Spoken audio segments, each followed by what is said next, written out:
तेरा कलाम रहेगा कायम पहाड़ जब ना रहे खुदाया, तेरे मुंह की एक बात भी टलेगी ना चाहे कुछ भी हो। तेरी मान दिए है जिंदा सोने से भी कीमती, मेरा दिल ये दे गवाही है ये किताब अजीम।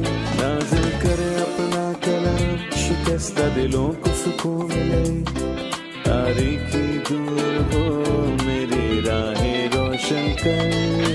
दिल अपना कलाम कसरत से ए खुदा बदल दे, रिहाई दे कसरत से फल मिला, कलाम रहेगा कायम। अजीज नाजरीन, मैं अयाद ज़रीफ आप तमाम देखने वालों को हमारे रोज़ के बाइबली मुतालियाती प्रोग्राम की नई किस्त में खुशामदीद कहता हूँ।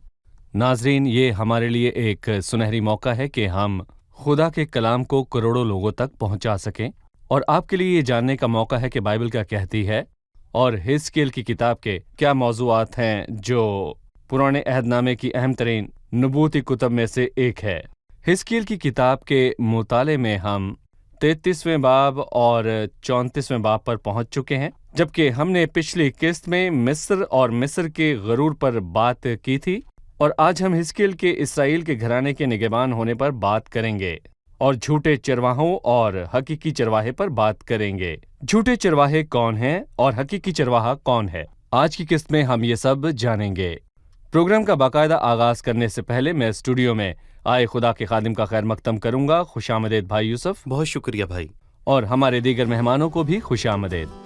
नाजरीन, हम एक छोटे से वक्फे के बाद मुताले का आगाज करेंगे।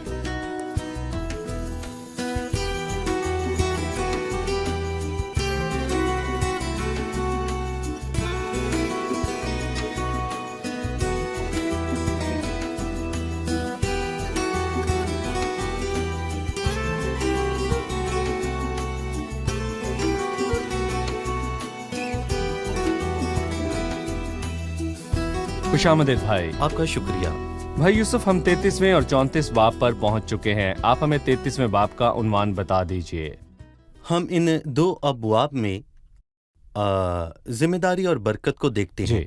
बाइबल के संजीदा तरीन अबवाबों में से एक जो एक खादिम की जिम्मेदारी पर वाज़े तौर पर बात करता है वो हिजकिय्याह 33 है जी। और अजीम तरीन अबवाबों में से एक जो खुदा के लोगों की इम्तियाजी बरकत के हवाले से बात करता है हिजकिय्याह 34 है। सही। सो खादिम पर एक संजीदा जिम्मेदारी है और एक गला और खुदा के लोगों के लिए एक अजीम बरकत है, और यही हम बाब 33 और बाब 34 में देखते हैं। ठीक है भाई यूसुफ, अब मैं 33वें बाब में से चंद आयत पढ़ना चाहूंगा। फिर खुदावंद का कलाम मुझ पर नाजिल हुआ कि ए आदमजात, तू अपनी कौम के फर्जंदों से मुखातिब हो और उनसे कह, जिस वक्त मैं किसी सरजमीन पर तलवार चलाऊं, उसके लोग अपने बहादुरों में से एक को लें और उसे अपना निगहबान ठहराएं, और वो तलवार को अपनी सरजमीन पर आते देखकर नरसिंगा फूंकें और लोगों को होशियार करे। तब जो कोई नरसिंगे की आवाज़ सुने और होशियार ना हो और तलवार आए और कत्ल करे, तो उसका खून उसी की गर्दन पर होगा। उसने नरसिंगे की आवाज़ सुनी और होशियार ना हुआ, और नुस्खों में लिखा है उसका खून उसी पर होगा। हालांकि अगर वो होशियार होता तो अपनी जान बचाता। दूसरे नुस्खों में लिखा है बचाते।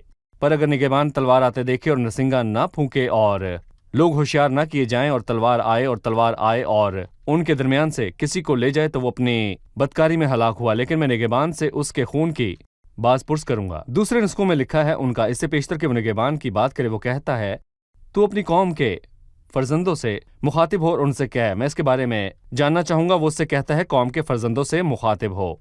इन आयात के बारे में हमें कुछ बताएं। इसकी दो वजूहात हैं, और पहली वजह जो कि मैं कहूँगा कि ऑफिशियल वजह है, वो लुवामी के अरसा की शुरुआत है। अगर हम होसिया नबी की ज़ुबान में कहें तो लुवामी लफ्ज़ का मतलब है ये मेरे लोग नहीं। सो जब खुदावंद उनसे बात करता है तो वो उन्हें उसके लोग या फर्जंद नहीं कह सकता, क्योंकि वो उसके लोग नहीं। या लुवामी, जैसा कि होसिया के पहले बाब में जिक्र हुआ, वो रद्द किए जाने की हालत थी। जी हाँ, बिल्कुल। और दूसरी बात ये कि जब कभी लोग तनज़ली की हालत में हों तो खुदावंद को उनकी बात करते हुए शर्म महसूस होती है। और हमें याद है कि जब मूसा पहली बार कोहे सीना पर गया اور شریعت حاصل کی۔ افسوس کہ تبھی لوگ نیچے سونے کے بچڑے کے گرد ناچ رہے تھے۔ اور خدا نے موسیٰ سے کیا کہا؟ تیرے لوگ جن کو تو مصر سے نکال لایا بگڑ گئے ہیں۔ اس نے یہ نہ کہا میرے لوگ جنہیں میں ملک مصر سے نکال لایا۔ وہ اس بچڑے کی عبادت کرتے ہوئے کہہ رہے تھے، اے اسرائیل، یہ تیرا وہ دیوتا ہے جو تجھ کو ملک مصر سے نکال لایا۔ اور چونکہ خدا کو بچڑے سے تشبیہ نہیں دی جا سکتی، صحیح۔ تو اس نے موسیٰ سے کہا تیرے لوگ۔ اب وہ میرے لوگ نہ رہے، یہ میرے لوگ نہیں ہو سکتے۔ میں یہی بات عبرانیوں کی خط کی زبان میں کہنا چاہوں گا، جبکہ وہ کچھ دیندار لوگوں کے حوالے سے کہتا ہے، اسی لیے خدا ان سے یعنی کہ ان کا خدا کہلانے سے نہیں شرمایا۔ گویا وہ کہنا چاہتا ہے کہ اور لوگ بھی ہیں خدا جن کا خدا کہلانے سے شرماتا نہیں، پر افسوس جو کہ بابل کی اسیری سے قبل اسرائیل کے لوگ ہیں۔ گویا خدا کہتا ہے میں ابراہیم کا خدا اور اسحاق کا خدا ہوں، لیکن یہ لوگ رد کیے جانے کی حالت میں ہیں، وہ میرے لوگ نہیں کہلا سکتے بلکہ یہ تیرے لوگ ہیں۔ جی بھائی یوسف یہ کہنے کے بعد اس نے نگہبان کے کردار پر غور کرنا شروع کیا۔ ان آیات میں نگہبان کا کیا کردار ہے؟ یہ نگہبان کون ہے؟ نگہبان کا قدیم وقتوں میں ایک اہم کردار تھا۔ تب ریڈیو ایجاد نہیں ہوئے تھے تاکہ آنے والے خطرے سے ہوشیار کریں، اور تمام شہروں کے باہر شہر پناہ ہوتی تھیں تاکہ اس کی حدود کی حفاظت کی جا سکے، اور شہر کے چاروں طرف برج بنائے جاتے تھے، اور ان برجوں میں چوکیدار یا نگہبان کو رکھا جاتا تھا۔ میں نے تیری دیواروں پر نگہبان مقرر کیے ہیں، وہ دن رات کبھی خاموش نہ ہوں گے۔ اور آج ہم اس سے ملتا جلتا کچھ قید خانوں میں اور ایسی جگہوں میں دیکھتے ہیں۔ قید خانے کے گردا گرد دیواریں ہیں اور برج بنے ہوتے ہیں، اور پہرے دار ایک دوسرے کو پکارتے ہیں تاکہ تسلی ہو جائے کہ سب چوکنے ہیں، اور نگہبان کی نظر تیز اور قوت سماعت حساس اور بلند آواز ہونی چاہیے تاکہ جب وہ آواز لگائے تو سونے والے جاگ جائیں۔ جی۔ سو رات کے وقت سب سوتے ہیں، اور اس کے دیکھنے کی سکت بہت اچھی اور تیز ہونی چاہیے۔ یقیناً ایسا نہیں ہو سکتا کہ ایک اندھا شخص نگہبان ہونے کے لائق ٹھہرے۔ اس کی قوت سماعت تیز ہونی چاہیے تاکہ وہ کسی فوج کے آنے کی کم ترین آواز بھی آرام سے سن سکے اور جتنا جلدی ہو بتا سکے۔ اور تیسری بات یہ کہ تیز نظر اور تیز قوت سماعت کے ساتھ اس کی آواز بھی بلند اور صاف ہونی چاہیے تاکہ سب سن سکیں، تاکہ وہ بلند آواز کے ساتھ سوئے لوگوں کو جگا سکے۔ اور یہاں وہ کہتا ہے کہ اگر لوگوں نے کسی کا انتخاب کیا ہے کہ وہ نگہبان ہو، تو اس نگہبان کی ذمہ داری ہے کہ جب وہ خطرہ دیکھے تو سب کو اطلاع دے۔ جی۔ اور اگر لوگ اس خطرے سے ہوشیار ہوں گے تو دونوں بچیں گے، لوگ بھی بچیں گے اور نگہبان کی بھی ذمہ داری پوری ہوگی۔ صحیح۔ اگر لوگ ہوشیار نہ ہوں تو نگہبان نے خود کو اس ذمہ داری سے بچا لیا، اور لوگ جو اس خبرداری سے ہوشیار نہ ہوئے اپنے گناہ سے ہلاک ہوئے۔ اگر اس کے برعکس ہوتا ہے، اگر نگہبان لوگوں کو خبردار نہیں کرتا تو وہ اپنے گناہ کے سبب سے ہلاک ہوں گے، لیکن نگہبان ان کے خون کا حساب دے ضرور ہوگا۔ اور خداوند حزقیل سے یہ نہیں کہتا کہ لوگوں نے اسے نگہبان منتخب کیا کیونکہ انہوں نے ایسا نہیں کیا، بلکہ 7ویں آیت میں وہ کہتا ہے، سو تو اے آدم زاد اس لیے کہ میں نے تجھے بنی اسرائیل کا نگہبان مقرر کیا۔ سو اسرائیل نے اس کا بطور نگہبان انتخاب نہیں خداوند نے کیا، اسے چنا۔ خداوند ہی ہے جس نے اسے چنا ہے اور اسے ذمہ داری کو سنجیدہ بنا دیا ہے، کیونکہ خداوند ہی ہے جس نے اسے وہاں رکھا، نہ کہ صحیح۔ انسان نے۔ ٹھیک ہے۔ اسی بات کو جاری رکھتے ہوئے 10ویں آیت سے لکھا ہے، اس لیے اے آدم زاد تو بنی اسرائیل سے کہہ، تم یوں کہتے ہو کہ فی الحقیقت ہماری خطائیں اور ہمارے گناہ ہم پر ہیں اور ہم ان میں گھلتے رہتے ہیں، پس ہم کیوں کر زندہ رہیں گے؟ تو ان سے کہہ، خدا فرماتا ہے، مجھے اپنی حیات کی قسم، شریر کے مرنے میں مجھے کچھ خوشی نہیں، بلکہ اس میں ہے کہ شریر اپنی راہ سے باز آئے اور زندہ رہے۔ اے بنی اسرائیل باز آؤ، تم اپنی روش سے باز آؤ، تم کیوں مرو گے؟ اس بلاہٹ کے متعلق ہمیں بتائیے۔ اگر ہم 10ویں آیت کو دوبارہ دیکھیں جو آپ نے ابھی پڑھی ہے کہ فی الحقیقت ہماری خطائیں اور ہمارے گناہ ہم پر ہیں اور ہم ان میں گھلتے رہتے ہیں، کیونکہ جو جان گناہ کرے گی سو مرے گی، پس ہم کیوں کر زندہ رہیں گے؟ کاش کہ ہر ایک شخص یہ سوال کرتا اور اس کا جواب توبہ ہے۔ خدا نے غیر قوموں کو توبہ کے وسیلے زندگی بخشی۔ جب مصرف بیٹا دور کے دیش سے لوٹ کر آیا، اس کے باپ نے کہا، کیونکہ میرا یہ بیٹا مردہ تھا، اب زندہ ہوا ہے، کھو گیا تھا، اب ملا ہے۔ سو توبہ کے وسیلے سے ایک گناہگار زندگی حاصل کر سکتا ہے۔ پھر بے حد حیرت انگیز الفاظ ہیں جن پر ہمیں روشنی ڈالنی ہے، کیونکہ میں یہاں پر کہوں گا کہ یہ در حقیقت انجیل کی خوبصورت آواز ہے اور حیرت انگیز فضل۔ خدا فرماتا ہے، مجھے اپنے حیات کی قسم، शरीर के मरने में मुझे कुछ खुशी नहीं, बल्कि इसमें है कि शरीर अपनी राह से बाज आए और जिंदा रहे। और ये ज़हन के लिए एक ऐलान है। खुदा फरमाता है कि शरीर के मरने में मुझे कुछ खुशी नहीं, बल्कि सही। वो बाज आए और जिंदा रहे। फिर हम इसमें ज़मीर के लिए बुलाहट को देखते हैं, बाज आओ, तुम अपनी रविश से बाज आओ। अपनी रविश से बाज आओ, इसका मतलब है कि तौबा करो। तौबा बहुत ही अहम है। और फिर आखिर में एक सवाल है जो दिल के लिए है कि आए बनी इस्राएल, तुम क्यों मरोगे? तुम अगर बाज ना होगे तो अपने गुनाह के सबब से मरोगे। सही। ठीक है। इसलिए ए आदमजाद अपनी कौम के फर्जंदों से यूं कह के सादिक की सदाकत उसकी खताकारी के दिन उसे ना बचाएगी, और शरीर की शरारत जब वो उससे बाज आए तो उसके गिरने का सबब ना होगी।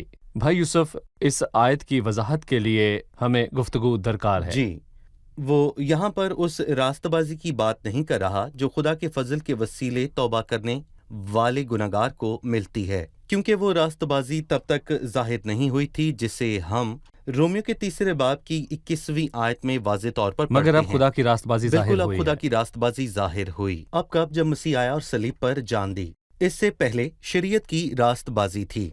यहाँ वो शरीयत की रास्तबाजी की बात कर रहा है जो जमीन पर जिंदगी देती है और जमीन पर ही मौत देती है। सो वो कहता है, इसलिए ऐ आदमजाद अपनी कौम के फर्जंदों से यूं कह, सादक की सदाकत उसकी खताकारी के दिन उसे ना बचाएगी, यानी कि इसका कोई फायदा नहीं, क्योंकि उसे रास्तबाजी से कुछ फायदा एक नहीं इंसान हुआ। की रास्तबाजी से उसे कुछ फायदा मैं नहीं, कहूंगा जबकि कि वो गुनाह उसके करता एक है। गुनाह को भी ना मिटाएगी। सही। और इसी तरह शरीर की शरारत जब वो उससे बाज आए तो उसके गिरने का सबब ना होगी। सो वो यहाँ पर जमीन पर रास्तबाज होने की बात करता है कि शरीयत के कामों को करने के नतीजे में जो उन्होंने बतौर जमीनी कौम किए जो उनके फर्ज थे, क्योंकि मैं कहूँगा कि तब तक खुदा का फजल जाहिर नहीं हुआ था। लेकिन हम खुदा का शुक्र करते हैं क्योंकि हम खुदा के रोशन फजल के दौर में मौजूद हैं, जहाँ खुदावंद फजल के वसीले अपनी रास्तबाजी सबको अता करता है जो ईमान लाते हैं। 13वीं आयत है, जब मैं सादिक से कहूं कि तू यकीनन जिंदा रहेगा, अगर वो अपनी सदाकत पर तकिया करके बदकारी करे तो उसकी सदाकत के काम फरामोश हो जाएंगे। ये बाइबल की उस बात से मिलता है क्योंकि जिसने सारी शरीयत पर अमल किया और एक ही बात में खता की, वो सब बातों में कसूरवार ठहरा। सही। अभी हम एक रिपोर्ट देखेंगे, उसके बाद मुताले में आगे बढ़ेंगे।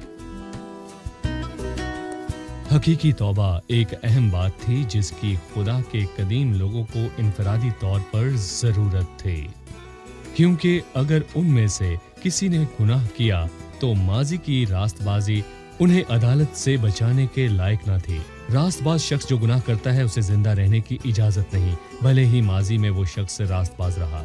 अगर शरीर अपनी शरारत का एतराफ करता और अपने गुनाह को तर्क करता है तो उसे माफी और रहमत हासिल होगी। फजल के वादे की बुनियाद बिलाशुबा मसीह का सलीबी काम है, जिसके वसीले से खुदा ने माजी के गुनाहों को माफ करके अपनी रास्तबाजी का ऐलान किया, यानी पुराने अहदनामे के ईमानदारों के गुनाहों को जो खुदा के पास लौट कर आए और अपने गुनाहों से तौबा की।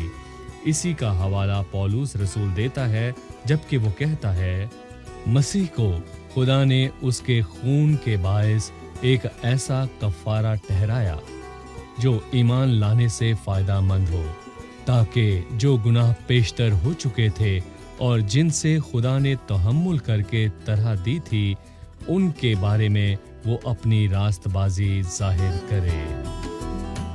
14वीं आयत में वो कहता है कि ऐ आदमजात मुल्क इस्राएल के केरानियों के बाशिंदे यूं कहते हैं कि अब्राहम एक ही था और वो इस मुल्क का वारिस हुआ, पर हम तो बहुत से हैं, मुल्क हमको मिरास में दिया गया है। इससे क्या मुराद है कि अब्राहम मुल्क का वारिस हुआ और वो हमारी मिरास है? जी भाई यूसुफ, इससे हमें यूहन्ना बपतिस्मा देने वाले की बात याद आती है और अपने दिलों में ये कहने का ख्याल ना करो कि अब्राहम हमारा बाप है। अफसोस कि उन्होंने यहाँ समझ लिया, चूंकि खुदावंद ने अब्राहम को मुल्क का वो बहुत वारिस से बनाया, जबकि वो तन्हा शख्स था, तो वो और भी ज्यादा वारिस हैं। वो फर्द वाहिद था लेकिन एक वफादार ईमानदार था।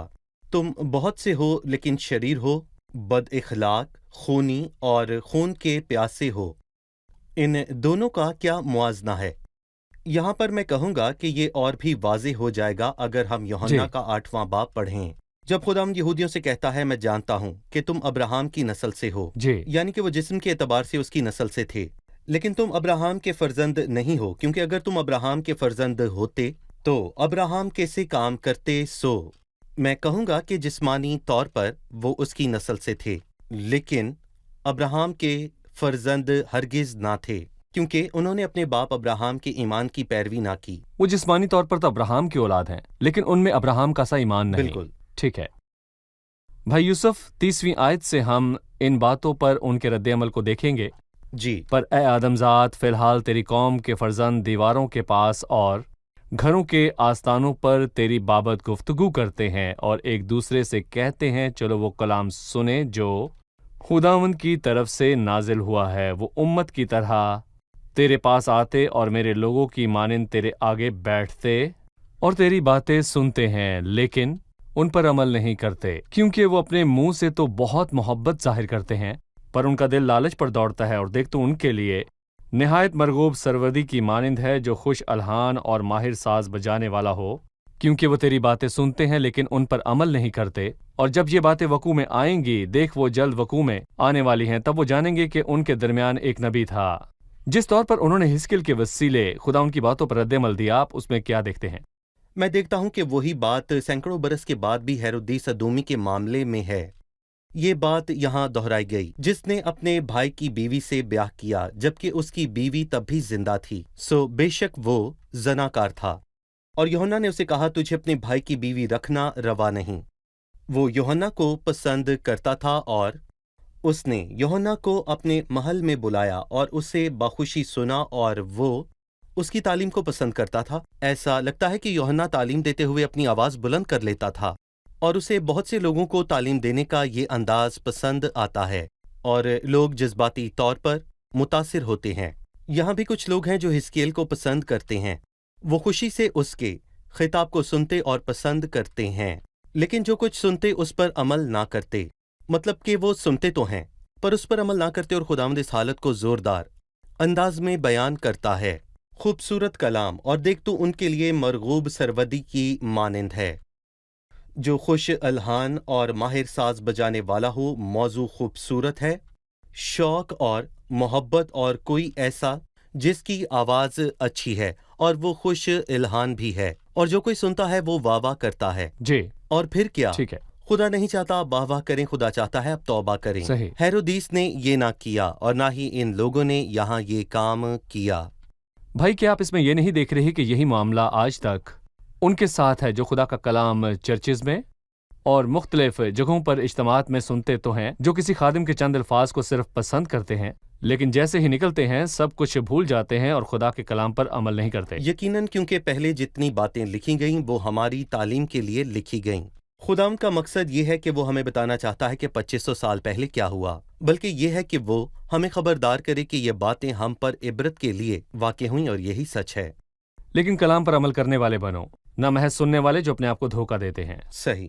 بھائی یوسف، جیسے کہ آپ نے کہا کہ 33ویں باب کا موضوع خادم کی ذمہ داری ہے، پر 34ویں باب میں خدا کے لوگوں کی امتیازی برکت کا ذکر ہے۔ اس برکت کے بارے میں بتائیں۔ اس باب کی شروعات شریر اور بدکار چرواہوں کے ذکر سے ہوتی ہے، لیکن میں کہوں گا کہ خدا کا شکر ہو کہ اس باب کا اختتام شریر چرواہوں پر نہیں ہوتا، بلکہ اس سے جو کہتا ہے کہ وہ اچھا چرواہا ہے، صحیح۔ جس کے متعلق کہا گیا ہے کہ وہ بھیڑوں کا بڑا چرواہا ہے۔ وہ کون ہے؟ وہ ہمارا خداوند یسوع مسیح ہے، اور ہر وہ شخص مبارک ہے جو یہ کہہ سکتا ہے کہ خداوند میرا چوپان ہے، کیونکہ نتیجہ یہ ہے مجھے کمی نہ ہوگی۔ ان جھوٹے چرواہوں کے گناہ کیا ہیں؟ انہوں نے کیا کیا؟ دوسری آیت کو دیکھیں۔ اسرائیل کے چرواہوں پر افسوس جو اپنا ہی پیٹ دیکھتے ہیں۔ کیا چرواہوں کو مناسب نہیں کہ وہ بھیڑوں کو چرائیں؟ تم چکنائی کھاتے ہو اور اون پہنتے ہو، اور جو فربا ہیں ان کو ذبح کرتے ہو، لیکن گلہ نہیں چراتے۔ تم نے کیا کیا اور تم نے کیا نہیں کیا؟ تم نے کمزوروں کو توانائی اور بیماروں کو شفا نہیں دی، اور ٹوٹے ہوئے کو نہیں باندھا، اور جو نکال دیے گئے ان کو واپس نہیں لائے، اور گمشدہ کی تلاش نہیں کی۔ یقیناً جب ہم بعد ازاں دیکھتے ہیں کہ مسیح کیا کرتا ہے تو اس کے بالکل برعکس کرتا دیکھتے ہیں، کیونکہ آیت 11 اور پھر آیت 17 میں ہم واضح طور پر دیکھتے ہیں کہ مسیح خداوند اس کے بالکل برعکس کرتا ہے، اور وہ کھوئے ہوئوں کی تلاش کر رہا ہے، اور شکستہ کو وہ شفا دیتا ہے، اور سارا جلال اس کو ملے، اور ہر وہ شخص مبارک ہے جس نے اس کی شفقت کو دیکھا۔ खुदावंद को चरवाहा कहा गया है। यकीनन हम जानते हैं कि ज़बूर 23 चरवाहे का मज़मूर है, लेकिन 22वां ज़बूर चरवाहे की बात करता है जिसने अपनी भेड़ों के लिए अपनी जान दी।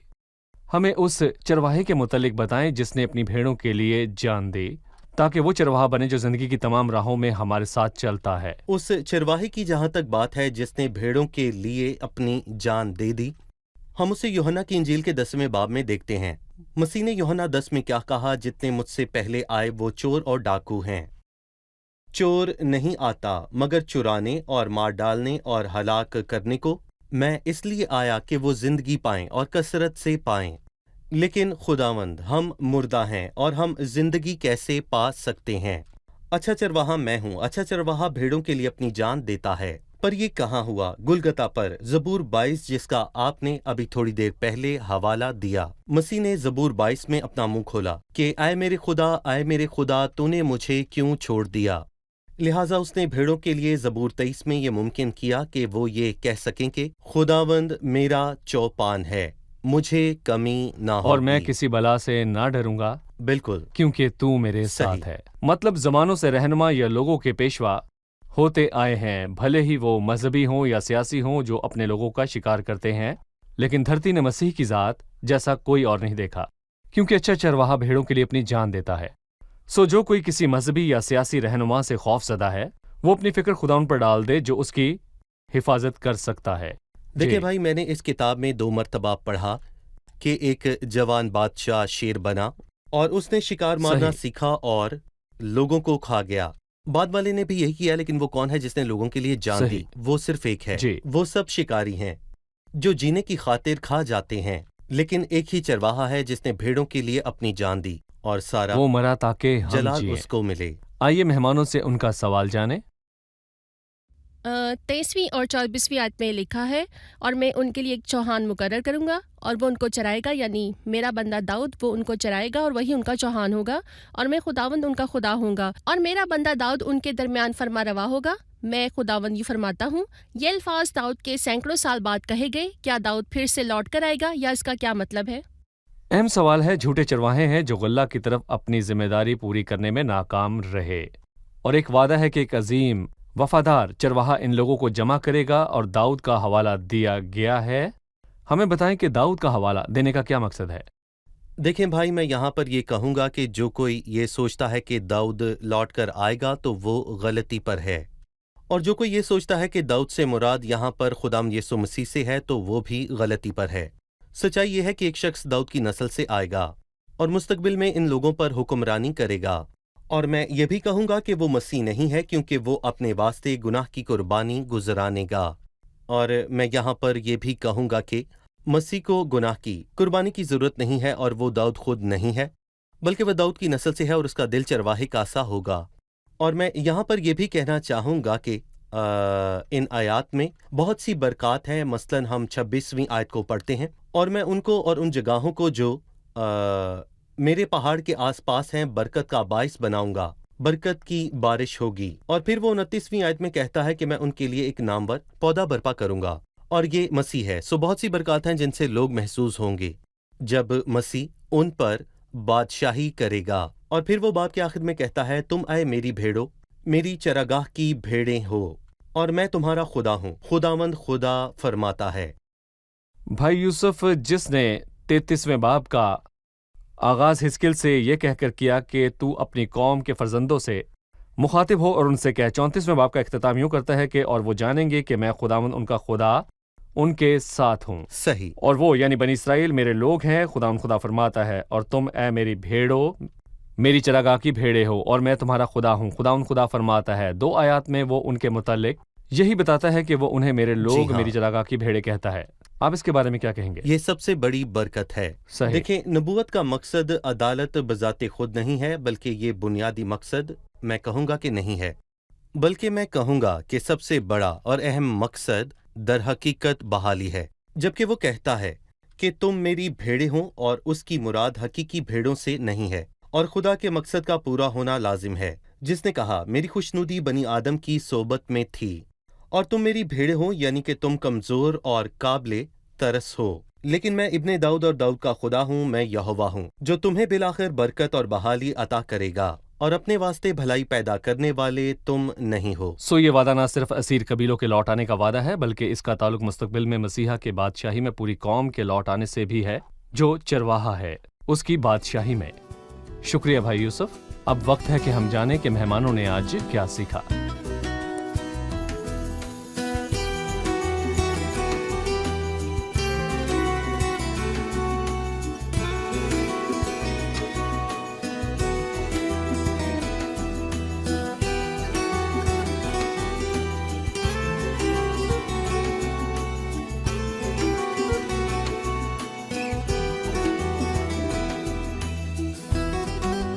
آپ تیار ہیں؟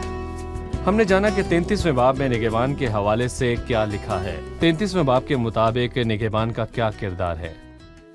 اس وقت شہروں کے ارد گرد شہر پناہ بنائی جاتی تھی جن میں برج بنائے جاتے تھے جہاں نگہبانوں کو رکھا جاتا تھا۔ اس نگہبان کی نظر تیز، قوت سماعت تیز اور آواز بلند ہونا چاہیے تھی تاکہ لوگوں کو خطرے سے خبردار کرنے کے لائق ہو سکے۔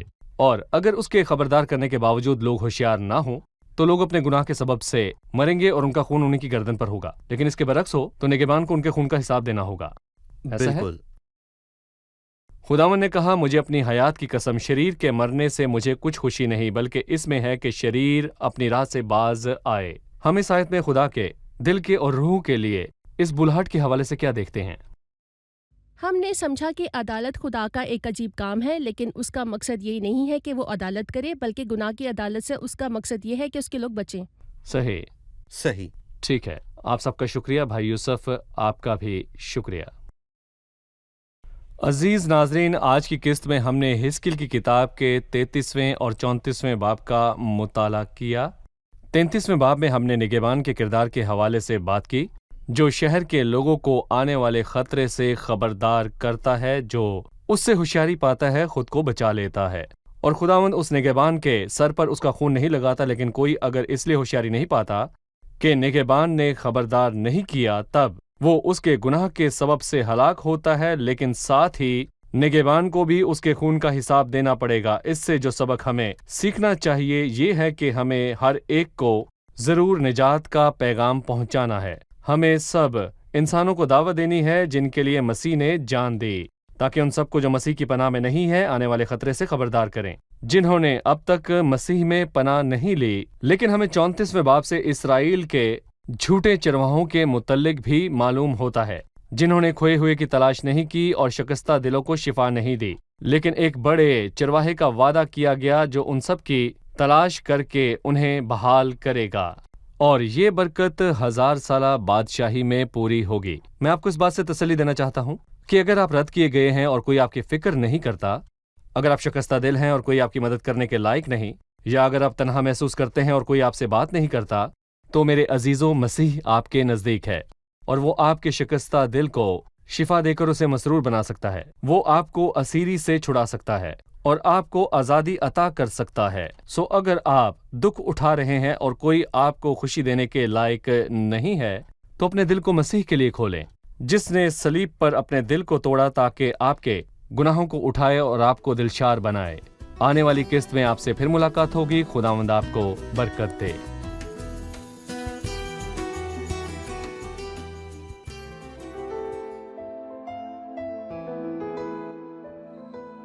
تیرا کلام رہے گا قائم، پہاڑ جب نہ رہے خدایا، تیرے منہ کی ایک بات بھی ٹلے گی نہ، چاہے کچھ بھی ہو۔